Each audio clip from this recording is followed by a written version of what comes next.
Our story begins at the Bureau of Criminal Investigation in the offices of the New York Police Department. It is a collection of fine, hard-working men of law enforcement and some of the worst members of society. Come on, give us the other one. Come on, come on. Put it in there. Afraid to get it dirty? What's the matter? You've done this before. This is nothing new to you. Nothing strange about it, okay? File cabinets filled with the records of criminals line the room as Inspector Flannery gives a tour to two very special visitors. Inspector Fife of Scotland Yard and the great detective from Hawaii, Mr. Charlie Chan. This here is our rogues gallery. I'm willing to bet your police department in Honolulu hasn't any collection like this. Has it, Mr. Chan? Not so many. The islands are not yet so civilized as New York. Inspector Fife perhaps has as many in Scotland Yard? Yes, unfortunately the British Islands are also more civilized than the Hawaiian. Here's a man who's hard to arrest. Always has to be clubbed into submission. He's what we call a hard nut. Hard nut? Yeah, hard nut. Oh, I see. Some heads like hard nuts. Much better if well cracked. Right. Gentlemen, I want you to see the lineup. These criminals are more interesting in the flesh. The men enter the police department's main auditorium, where the show is nothing like the one seen on Broadway. And the backdrop is a series of lines marking the height of the actors in the city's most sordid dramas. Flannery walks up onto the platform to address the audience of police officers waiting in their seats. Charlie Chan and Inspector Fife stand nearby. Boys, this gentleman is Inspector Fife of Scotland Yard. And this gentleman is Inspector Chan of the Honolulu Police, who's been sent here to study New York police methods. Now, we've heard of Sherlock Holmes, Arsène Lupin, and now we have with us one equally known, Charlie Chan. And those boys are what I consider one of the finest detective organizations in the world. Could not be otherwise. Under strong general, there are no weak soldiers. Ready with the lineup? All ready, Inspector. John Hawkins. Hawkins, stand on the platform. Look straight out in front of you. Take your hat off. Last night in Washington Heights, he put a man to sleep with a blackjack. Kicked all his teeth out and robbed him of $50.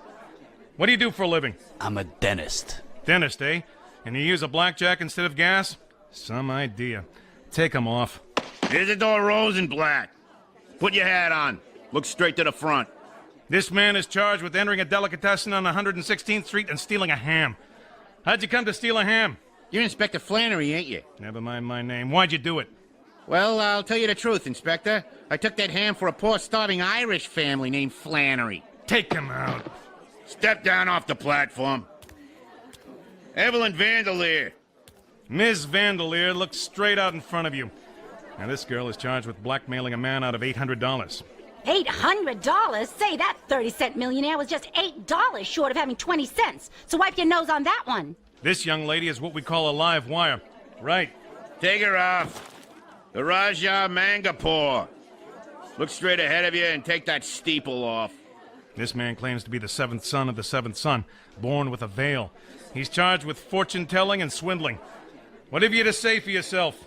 I'm no fortune teller, Your Honor. I predict the future events by virtue of the science of astrology. Come on out from behind those whiskers, Benny. Gentlemen, this is Benny the Dip. He used to imagine he was a pickpocket, but he couldn't get his hand in and out of a sugar barrel. Go on. I'm better than anyone you ever knocked off. Well, you better consult the stars and find out how long it will be before you get out. Oh, yes. Take him off. Step down. Put that hat on. Well, gentlemen, I suppose you two have had enough of this.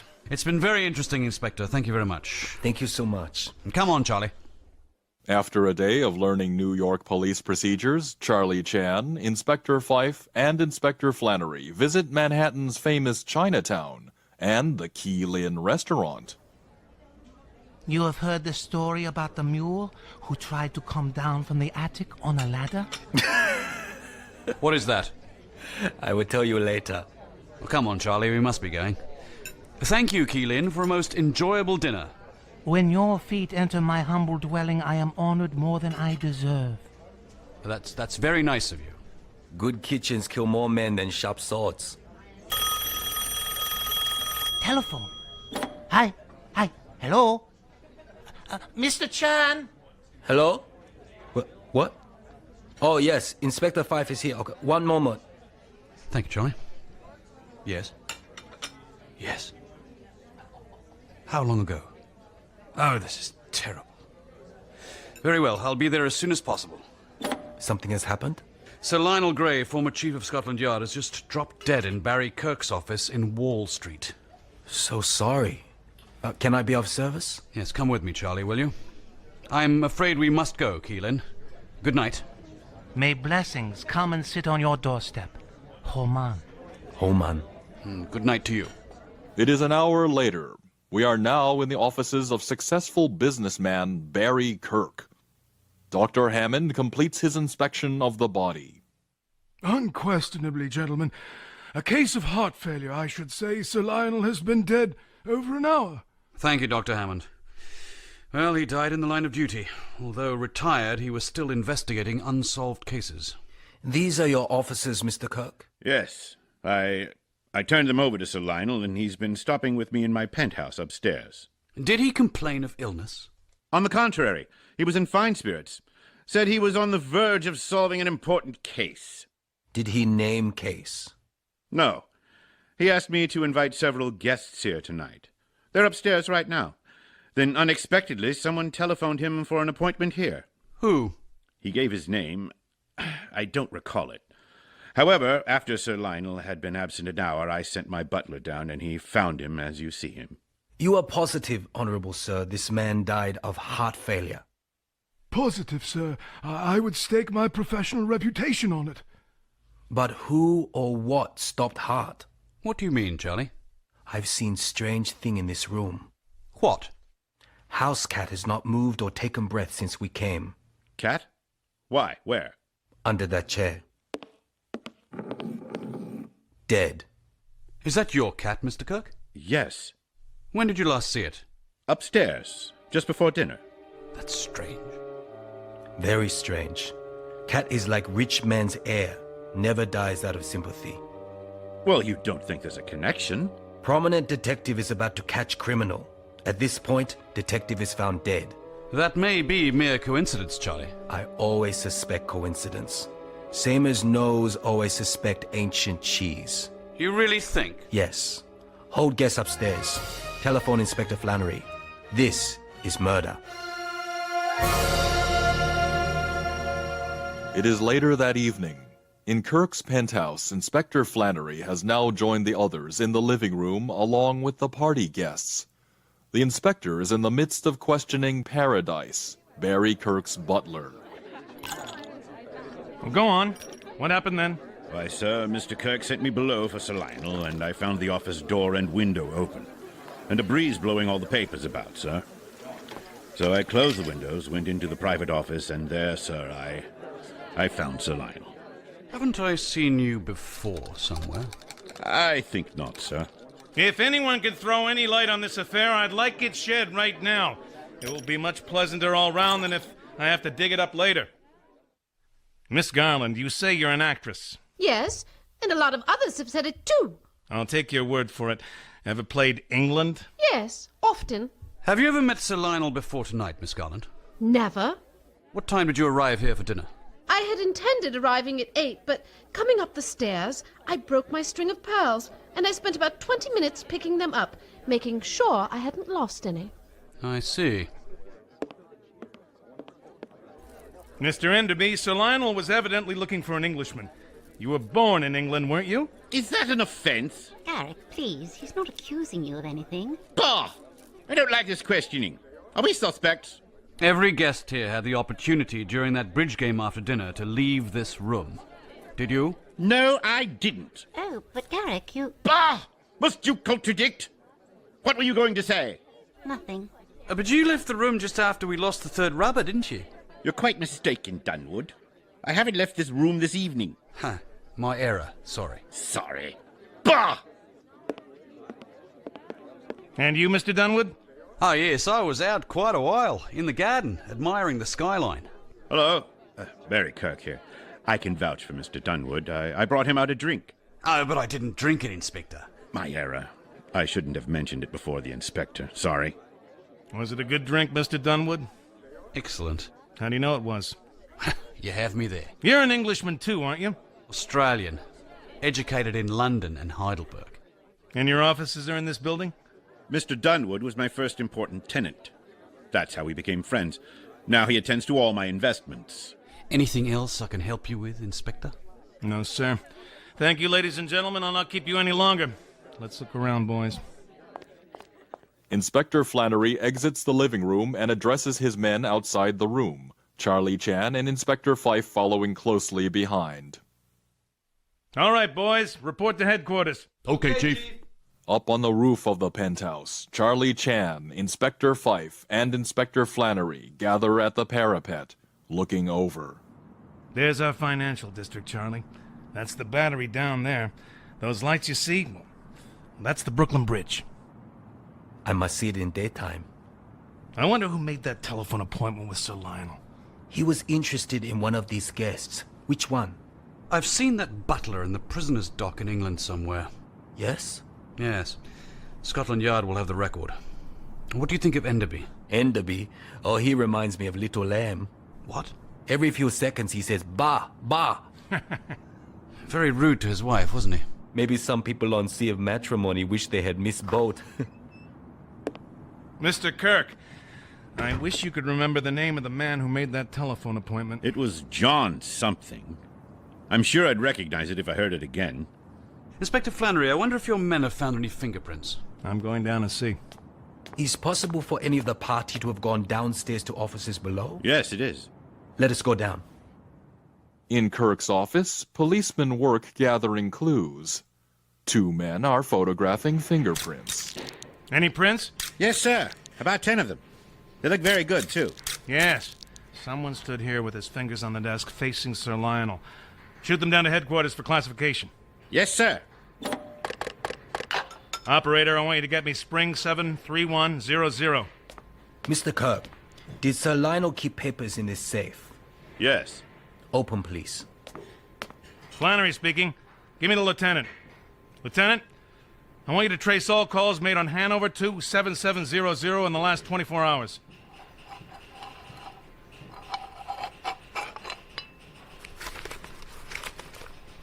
Why, that's odd.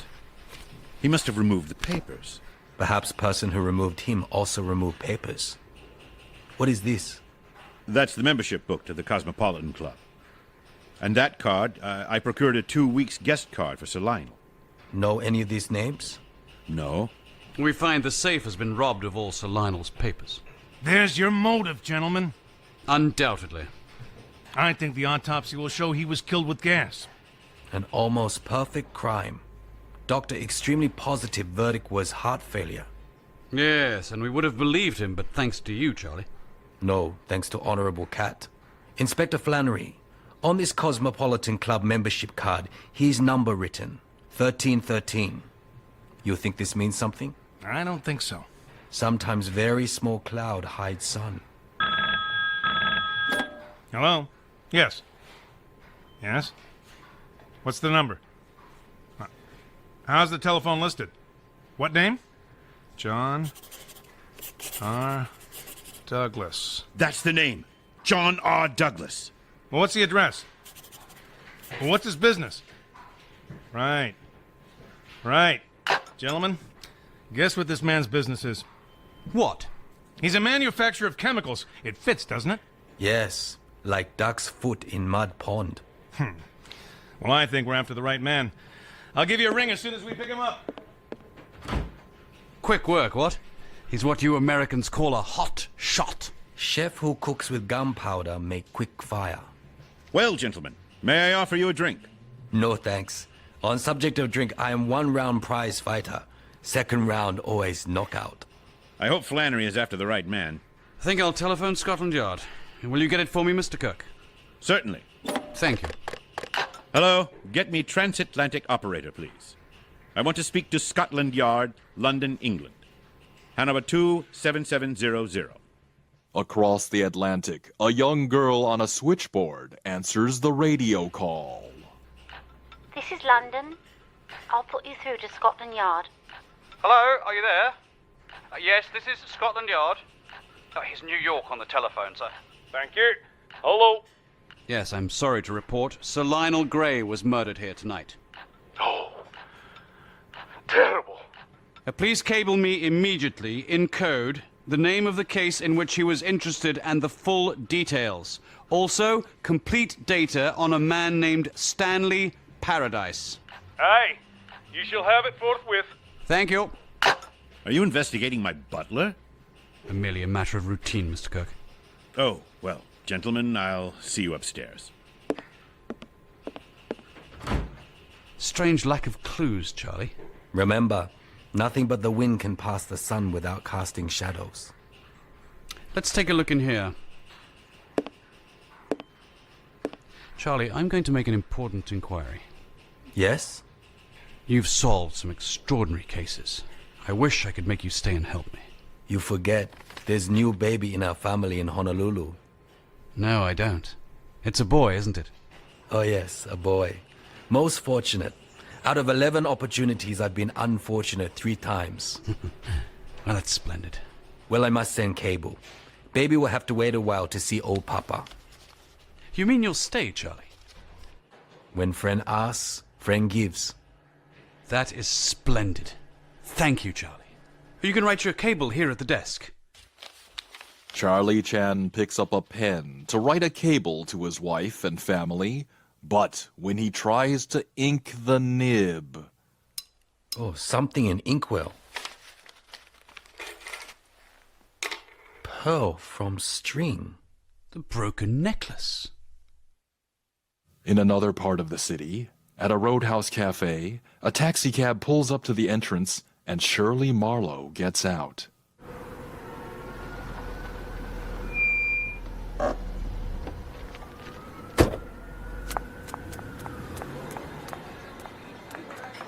How do you do, ma'am? Miss Shirley Marlowe, here to meet Mr. John R. Douglas. Oh, yes, ma'am. This way, please. Here's the lady, sir. Hello, Shirley. Hello, John. Am I late? No, you must have hurried. Oh, I did. Supper, sir? Supper? Oh no, thank you. Nothing to eat. Just coffee. The same for me, please. Yes, sir. You know, I had a feeling I was being followed. So did I. You did? Did you see Sir Lionel? Yes, but it wasn't easy. He didn't refuse to see you. Oh, no. He was attending a bridge party in Barry Kirk's penthouse, and I was obliged to wait in the office below. He seemed surprised when he found out I'd come from you. Tried to trick me into telling him where you lived and your name. But you didn't. Of course not. I told him I wouldn't, unless he promised to protect you. But he refused to compromise. What will he do? He said if you didn't tell him where Alan Raleigh is, and testify against him, he'd find you. Take you back to England, and try you as an accessory after the fact for shielding a murderer. Your coffee? Cream, sugar? Just leave them on the table, thanks. I pleaded with him. Told him he was heaping tragedy on a girl who had suffered too much already. But he's an iceberg. But didn't you tell him that I don't know where Alan is? That I'd never seen him since that night in London? He doesn't believe it. I told him he was asking too much of you. Of any girl, to send a man she once loved to a hangman. Couldn't he understand that? He agreed to think it over. He told me to come back tomorrow afternoon at 3 o'clock. Maybe he said that so he could have you followed and find me. In that case, I'd better not see him again. Here, have some coffee. I don't think I even want coffee, John.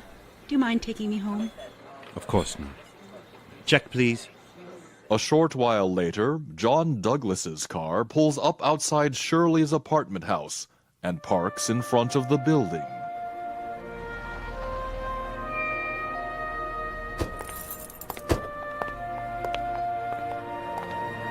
Shirley, dear. Good night, dear. Think it over. Marry me, and we'll go away together. Oh, I'd like to. I love you better than anything else in the world. But don't ask me to decide now. Good night, dear.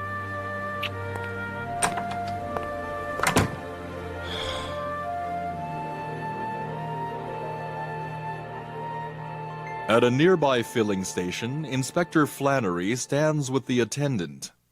A newsboy walks by them.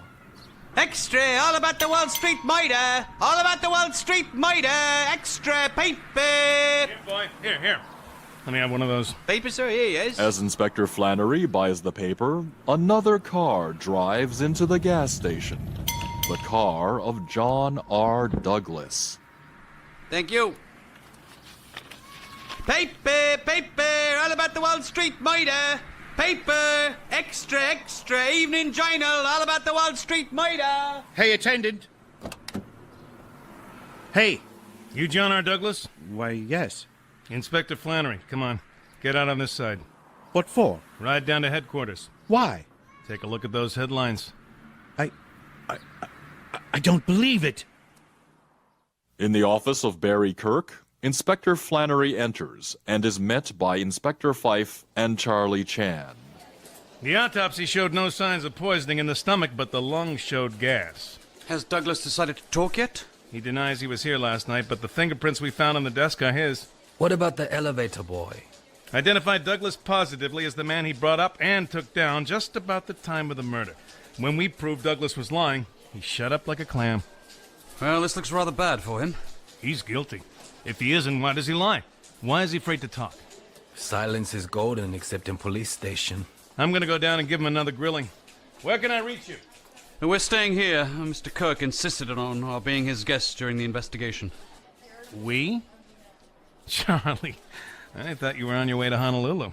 No, Mr. Chan has kindly consented to stay. Oh. Think we need help, Charlie? Inspector Fife. I want to go home and meet new boy. Do you mean to say I have the wrong man? Can happen. Even wise flies sometimes mistake spiderweb for old man's whiskers. Well, I hope you dig up something. It sometimes takes two heads to. Also takes two heads to make empty barrel. See you later. Charlie, tell me, why do you pay so much? Notice approaching shadow on frosted glass of door. Hold on here.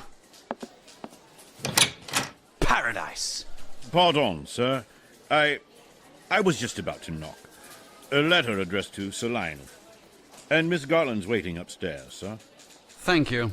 Yes, sir. From Scotland Yard to Thomas Cook and Sons. Is not Garrick Enderby with Cook and Son? Yes. A blank sheet of paper. Charlie, this envelope has been steamed and resealed. And whoever did this forgot to cleanse his hands. Why? There's one fine thumbprint. Show me. I'm going to try and match that thumbprint at Thomas Cook and Sons. Charlie, I'll get you to interview Miss Garland for me, will you? Me? Yes. A few moments later, we are in the penthouse apartment of Barry Kirk. Kenneth Dunwood and Gloria wait in the main living room. Well, I'll leave you to the tender mercies of the police. Stay here with me. I'm frightened. Great Scott, you don't know anything to tell them, do you? No. Oh, well, in that case, speak freely. Kirk's waiting for me. I'll see you later.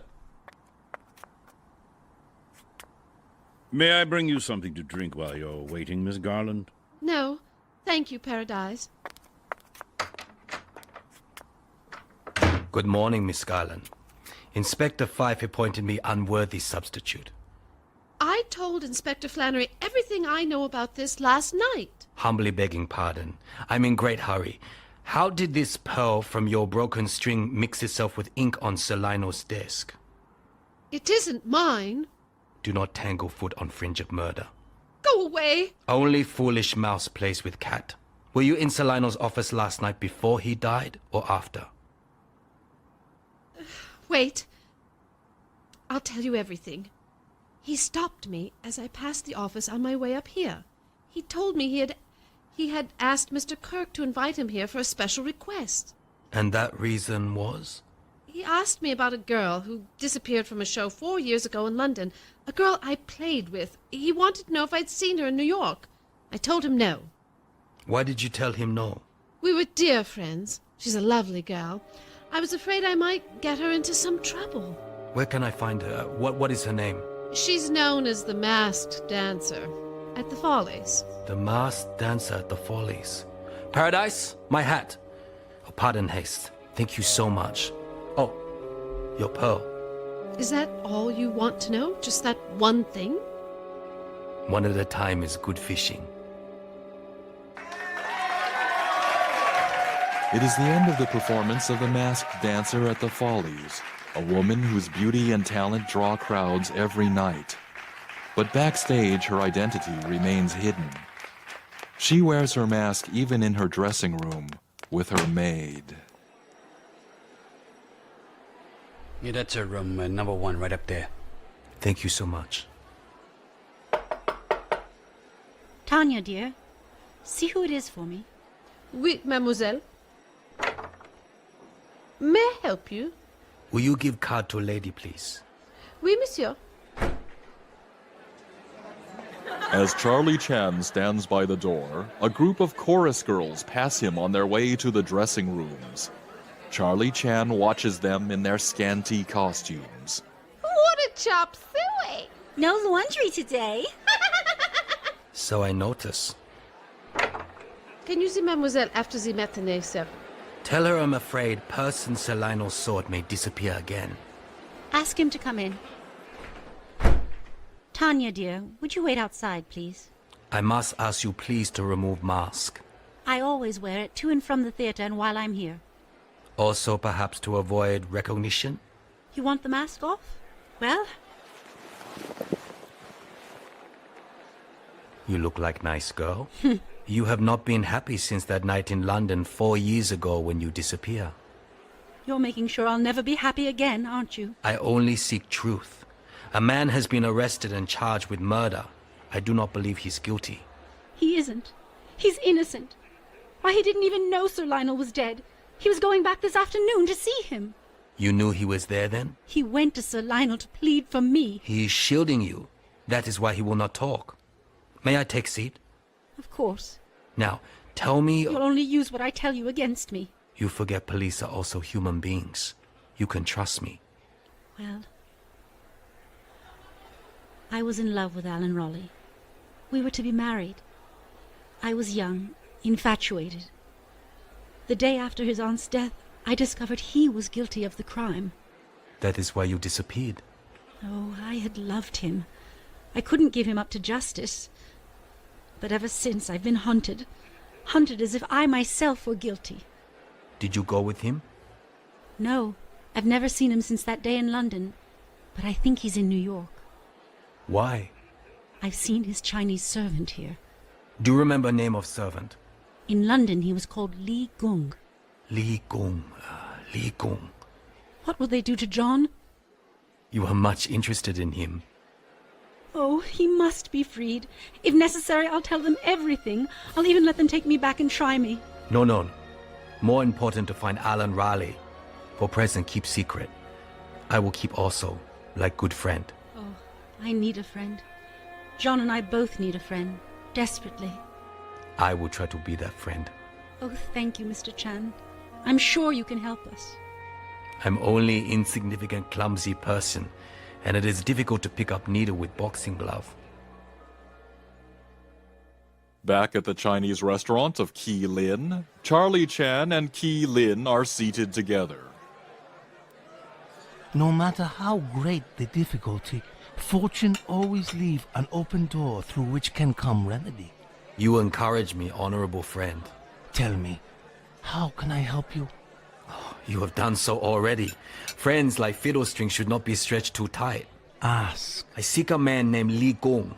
Where can I find him, wise one? Li Gung. On Lee Street, number 1313, there is a man called Henry Lee. He has a cousin, Li Gung, who sometime come to visit him. 1313. And this Li Gong, what is known of him? Very little, except he once lived in Limehouse, London.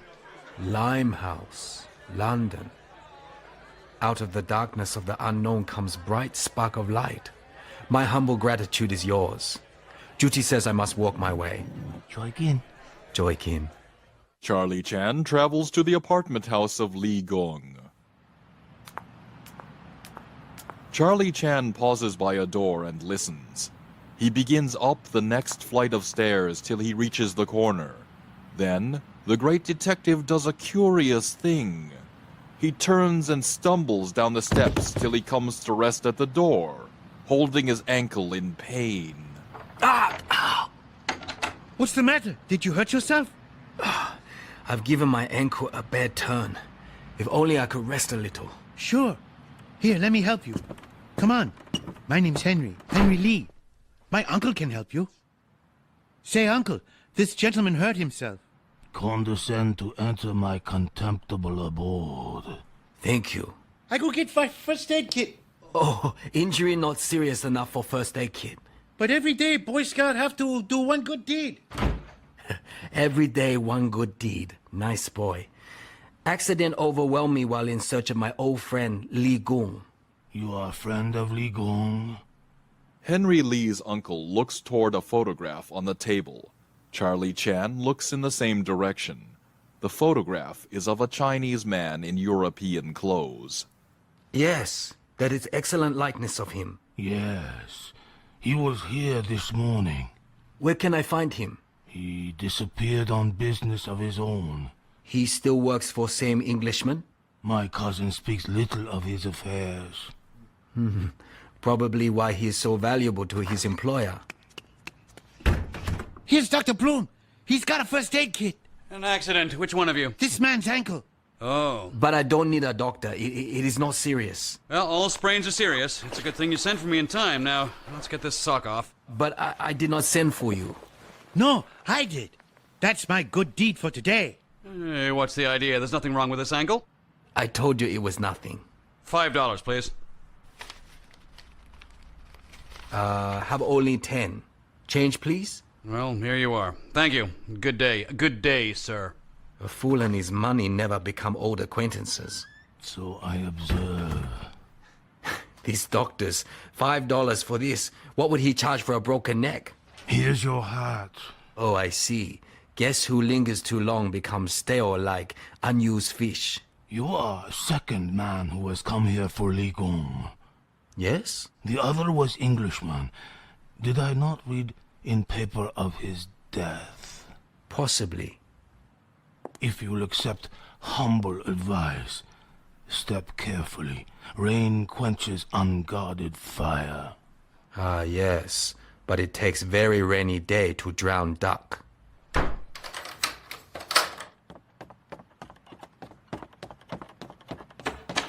Hey, mister!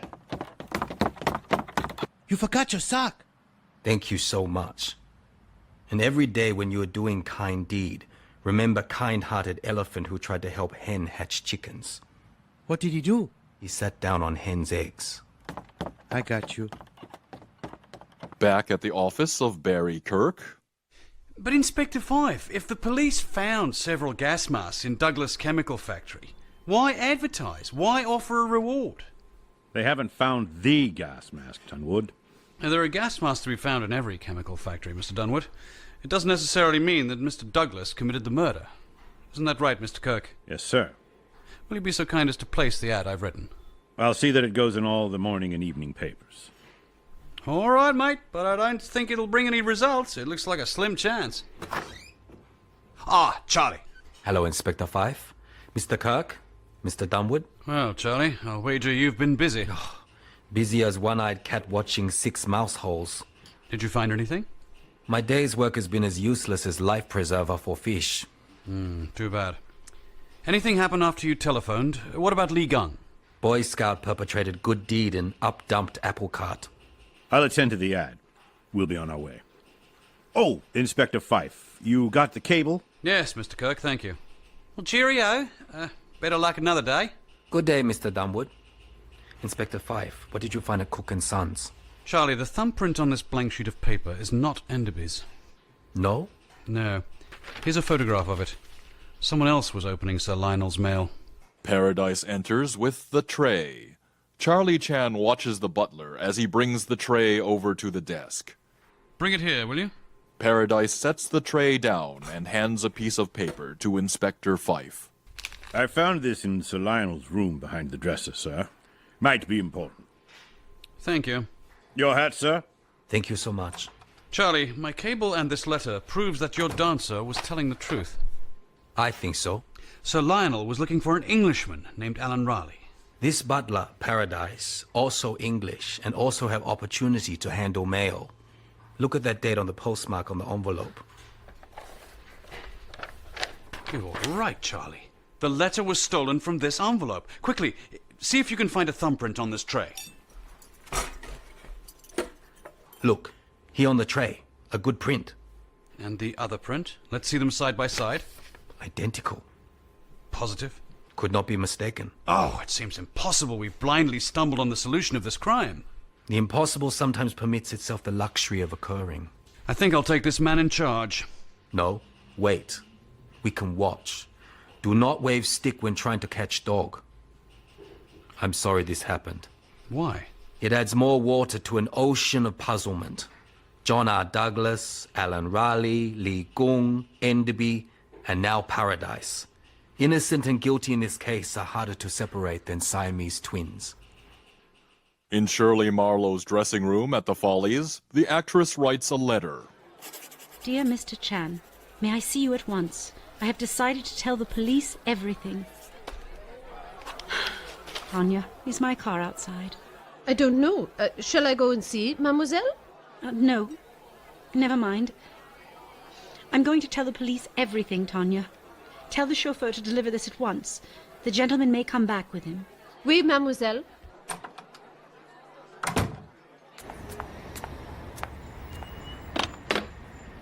Chauffeur!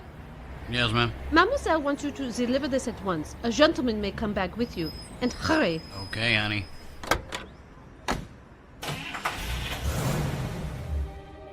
As the chauffeur drives, he suddenly feels dizzy. His throat constricts. His eyes lose focus. As he tries to hold the car steady, he remains unaware that just before he entered his car, a shadowy figure shattered a vial of poisonous gas on the floorboards in the back seat. Hey, watch out!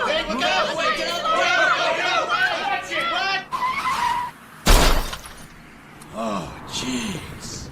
Get an ambulance here quickly. Come on. Officer, did you see what happened? Everyone stand back. This fella's dead.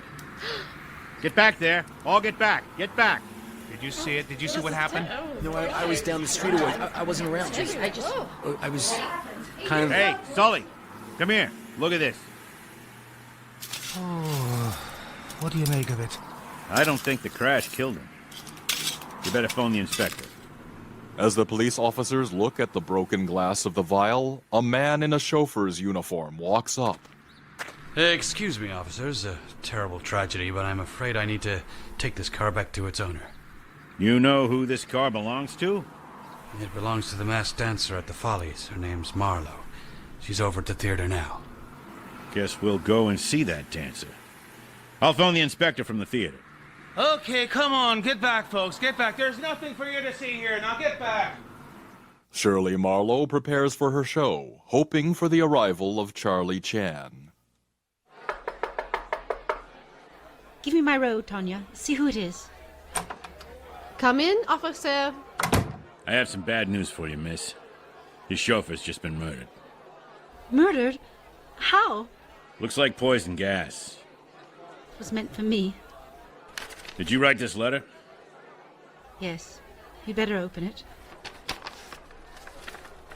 What was all this you were going to tell the police? Guess you'd better come down to headquarters. I'll be waiting for you outside. Back at police headquarters a short time later, Shirley Marlowe meets with Inspector Flannery and Charlie Chan. This is just as I told it to you, Mr. Chan, and there's nothing I can add to it. Would you recognize this Alan Raleigh? Now, would you? I think so, Inspector Flannery, but he may have changed. We may have him here this afternoon. After what happened last night, you must be convinced that Mr. Douglas is innocent. There's one thing we're sure of. It wasn't Douglas who killed your chauffeur. Now, Miss Marlowe, I'll kindly ask you to wait in the next office. I'll tell you something, Chan. That one is shielding Raleigh. Send Douglas in here. With that, John Douglas is collected from his cell and brought to Inspector Flannery's office. Thank you, officer. Sit down, Douglas. Well, we finally found out why you won't talk. Have you? Yes. Do you know a girl named Shirley Marlowe? No. No, I don't know anyone of that name. Think again, Douglas. She's known as the masked dancer of the Follies. Sorry, I don't know her. Don't happen to be engaged to marry her, huh? Hardly, since I've never heard of her. Did you know someone tried to kill her last night? What? Well, I thought you didn't know her. We ask you to come in, Charlie. Certainly. Will you come in, please? Never saw this girl before, eh? No. John, it's no use. I've told them everything. Oh, Shirley. Why did you? Because I want them to know that you're innocent, darling. Douglas, we know why you called on Sir Lionel. Will you answer just one question? If I can. Did you see anyone in the office or the building? Yes. Who? As I was waiting for the elevator, I saw a Chinaman with a basket on his arm start to walk up the stairs. Perhaps Li Gong. I think I'll leave Li Gong to you, Charlie. Thank you. You give me an easy job. We're taking up the matter of bail for you with the district attorney. Thanks. Shirley, I owe this to you, dear. Be careful. We can't have anything happen to you. I'm taking care of that. I've assigned a Detective John. Will you wait in the other office? Sorry to bother you. Inspector Fife is here. Send him in. Well, Inspector, where is Enderby? Is this young woman Miss Marlowe? Yes? Well, I'm sorry. We can't have Enderby here to meet her. Why? He left town last night. What? No one seems to know where he's gone or when he'll be back. But we'll find him. Miss Marlowe, you can go. For now. We'll have to ask you to come back again. Pardon, Inspector. Aren't you overlooking something? What? This young woman is wanted by Scotland Yard. Flannery speaking. What's that? A tugboat, you say? What's the name of it? The OK. That's novel. 70th Street? No. I'll attend to it myself. Miss Marlowe, will you wait in the other office, please?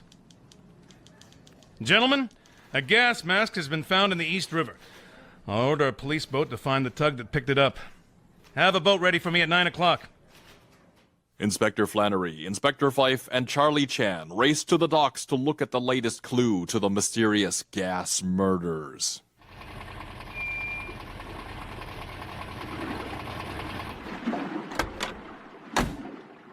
How are you, Inspector Flannery? Hello, Mike. We're looking for a tugboat called the OK. Usually ties up around 70th Street, East River. Make it snappy. Yeah, right, sir.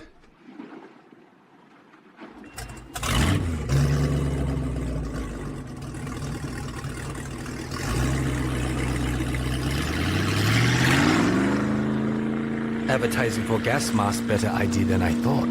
I only hope it proves to be the right one, Charlie. Man said he was standing on the pier and saw the tugboat. OK, pick it up. If you can find it, it might lead to something. If not, it may be a long time before the beginning and ending of this case shake hands. Cheer up, Charlie. The big town isn't getting you, is it? No, but I'm very lonesome for my new son in Honolulu. How many children have you, Charlie? 12, isn't it? No, 11. Only 11. What are you trying to do, Charlie? Raise enough voters to elect yourself sheriff of Honolulu? I never thought of that, but sounds like a good idea. Was the boy born in a hospital? Oh no, homemade. There's the tug, Charlie. The OK.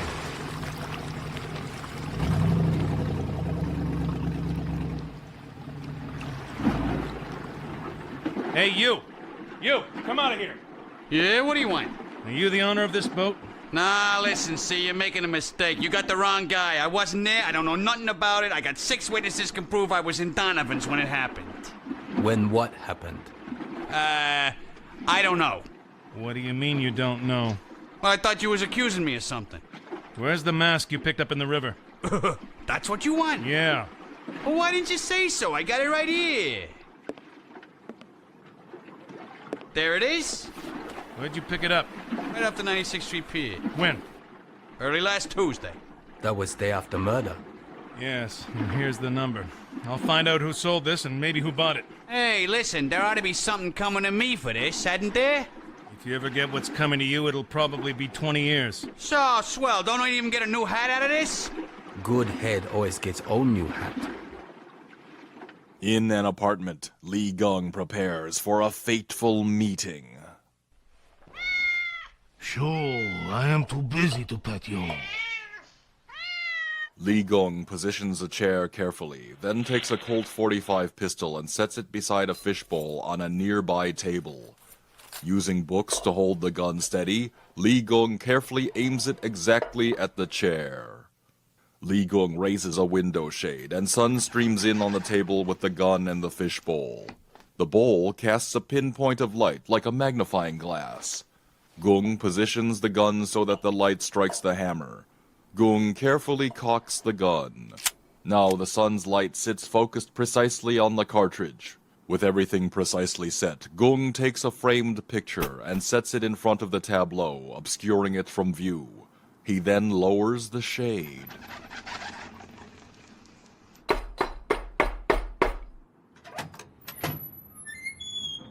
Homa! Homa! You are on time. I am expecting visitor whom I cannot trust. Police. I need you for witnesses. Come. I wonder what he wants. He will tell us. Uncle, here's Mr. Chan. Oh, hello. Hello. Big scout very full of rice. He find me. Please be seated. Lee Gung motions Charlie Chan to sit in the very chair he has so carefully arranged. Thank you. Oh, I have business to talk. I have no place to go. Go, do good deed. You have news of Lee Gung? Yes. I invite my friends Po Ki and Lu Tom to join us. They also friends of Lee Gong. Really? Let's have light. Lee Gong steps to the window and raises the shade, while Charlie Chan watches with suspicion on his face. The rays of the sun accomplish many desirable things in this world. Where is Lee Gung? Patience. I have prepared startling surprise for you. I shall be most happy to receive it. That picture on the table, the one of my old friend Lee Gung, you moved it. Hard to see with bright sunlight behind it. That is not Lee Gong. No? A long time since I've seen him. You see him now. I am Lee Gong. What do you want? As Charlie Chan studies Lee Gong, he remains unaware of the hot, focused sunbeam beginning to heat the bullet cartridge in the carefully positioned gun. A tiny wisp of smoke rises from the primer. I must be sure that you are Lee Gung. You want to know about Alan Raleigh? Where is he? In New York. I saw him recently. Perhaps at the death of Sir Lionel Grey. Get off there, cat! Sorry for distraction. You wish to know who killed Sir Lionel? That would favor me too much. I shall tell you all. Go on. But you will never use this information. Why not? Because dead men tell no secrets. As Lee Gong speaks these words, the heat from the sun's focused rays raises the temperature of the bullet casing to the flash point for gunpowder. Lee Gong! What happened? It was supposed to be you. What has happened to Lee Gong? He has been shot. Cat move gun behind picture. Curiosity kill not cat, but would-be killer.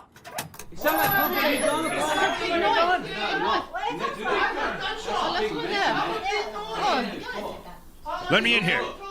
What's going on here? I am Inspector Chan of Honolulu Police. This man tried to commit murder, but made slight mistake in subject. Very well, Mr. Chen. I know where I can find you. Later, at police headquarters, a bespectacled clerk examines the gas mask brought in by Charlie Chan as Inspector Flannery watches carefully. Well, let me see here. What's this? Oh, it's one of our gas masks. Yes, sir, absolutely. That is the mask I sold. How many of these have you sold in the last week? No, just that one. You couldn't be mistaken about who bought it. No, absolutely not. It was a Chinaman. Are you sure you'd recognize this Chinaman if you saw him again? Oh, absolutely, but I never forget a face. Charlie Chan, good to see you. This is the man who sold the gas mask. He's going to help us identify the murderer by telling us who bought it. What? No, I don't understand. That's the man. Well, he's wearing different clothes, but I'd know him anywhere. What? No, absolutely. That's the man I sold the gas mask to. I bought this gas mask. Oh, yes, you did. Humbly ask how many fingers I hold up. One. Just the one. Blind as a bat, Charlie. Thank you so much.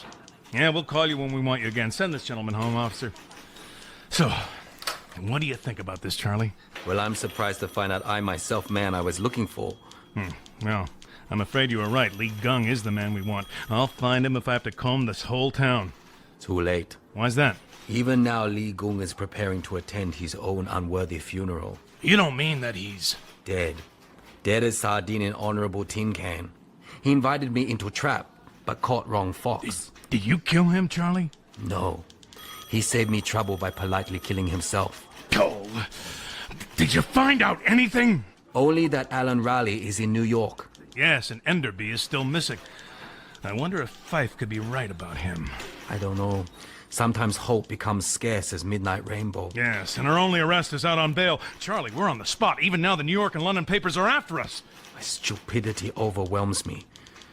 Perhaps all I've accomplished is to send unhappy girl back to England. Yes, and that's where Fife will take her, unless we find Raleigh. I've only one miserable hope left. What's that? Could you introduce me to a Cosmopolitan Club?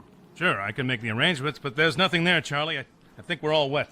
But man is not incurably drowned if he still knows he is all wet.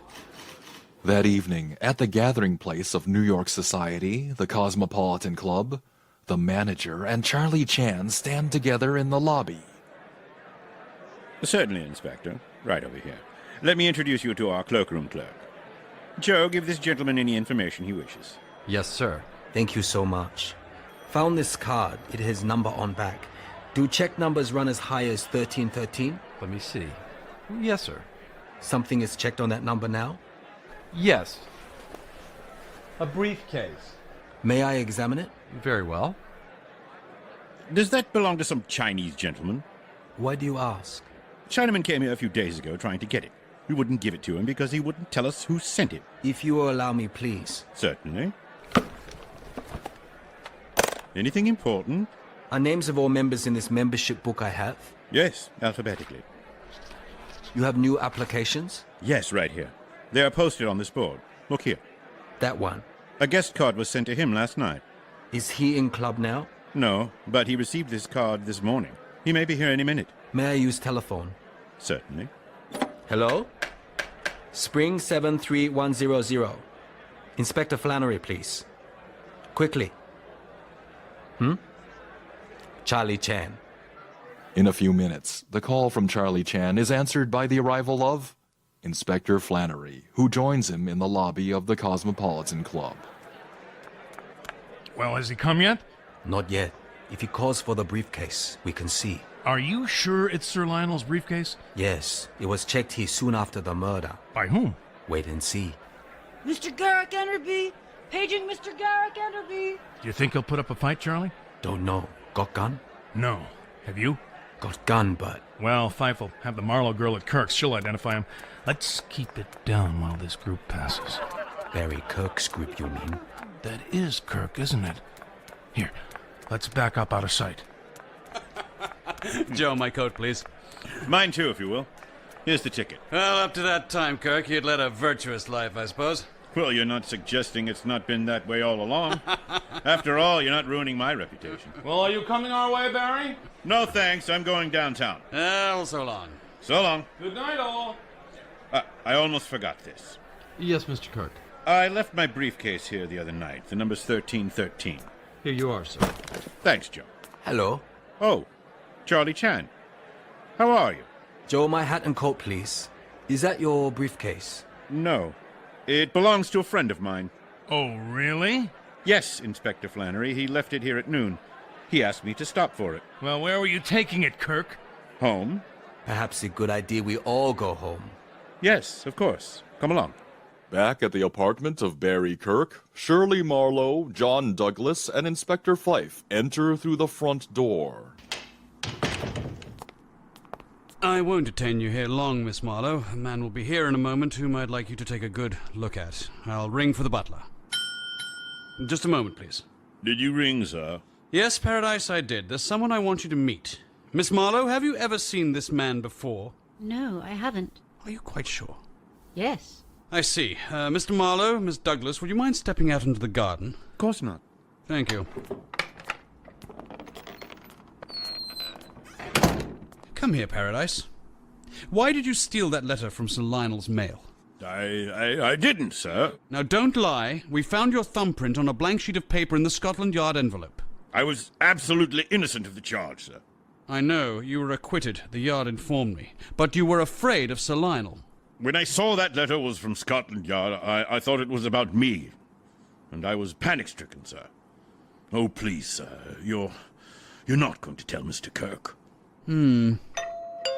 Perhaps you'd better see who that is, Paradise. Thank you, sir. Mr. Enderby! Excuse me! Well, Inspector Fife, you sent for me, here I am. Yeah, so I see, Mr. Enderby. Well, now I'm here, what do you want of me? Can't a man take a little jaunt without the police asking questions? If I'm guilty of anything, arrest me and I'll answer your questions in court. Just a moment. Miss Marlowe, Mr. Douglas. Miss Marlowe, Mr. Douglas? What's it all about? What's it about? Miss Marlowe, do you recognize this man? No, Are you quite sure he's not Alan Raleigh? of course. I've never seen him before. Is that why you brought me here? I'm sorry, I hope we haven't inconvenienced you. Sorry. Bah! Bringing me here on a fool's errand? Inspector? Yes, Mr. Douglas. Isn't it possible that if the British Home Secretary knew the facts of this case, that he would waive extradition? I doubt it. But if he knew that Miss Marlowe was not guilty of this crime, that she merely shielded a man through a human forgivable impulse... Mr. Douglas, I'm afraid I simply cannot predict what the Home Secretary would do. Good evening, Charlie. Inspector Flannery. Mr. Kirk? Miss Marlowe, you have never seen Mr. Kirk before? Why, yes. Oh? Where? I don't know. What do you mean, Miss Marlowe? You said that every... Just one moment. Wish to speak privately, if you do not mind, please. Inspectors, we go to garden patio. Mr. Kirk, the briefcase. Sir Lionel's briefcase. Where did you get it? We are indebted to Mr. Kirk. We'd better have a look at the contents. Yes. Fife, wait.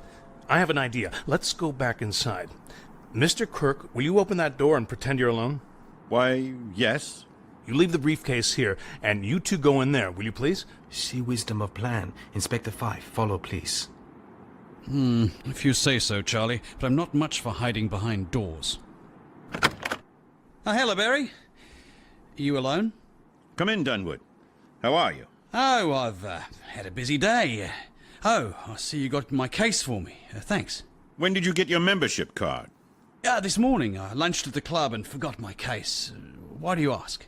Look here, Dunwood. You wouldn't cast suspicion on an old friend, would you?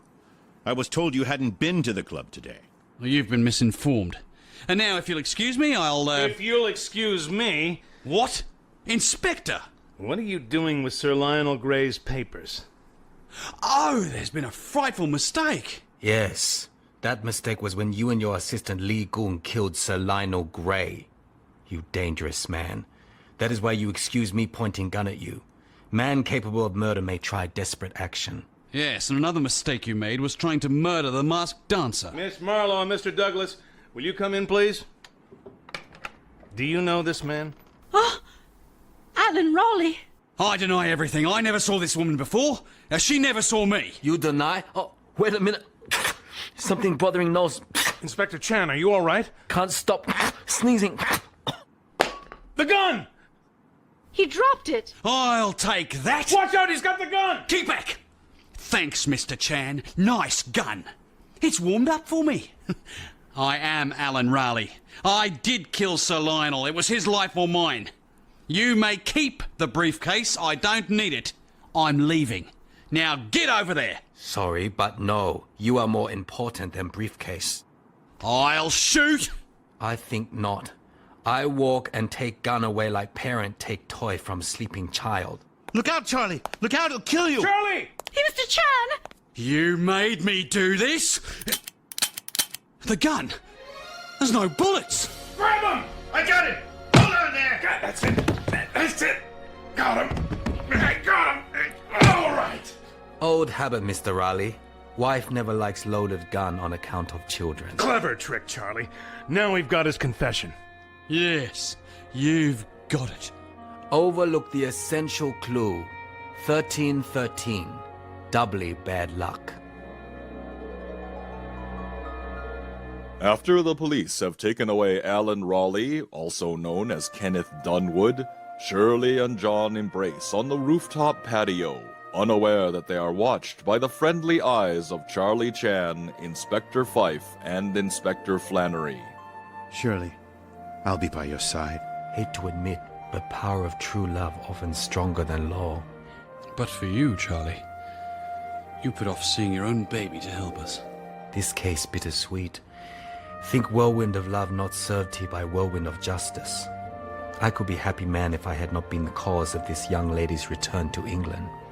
Well, under the circumstances, Scotland Yard will call the case against Miss Marlowe closed, of course. Surely that means you don't have to go back. Are you serious?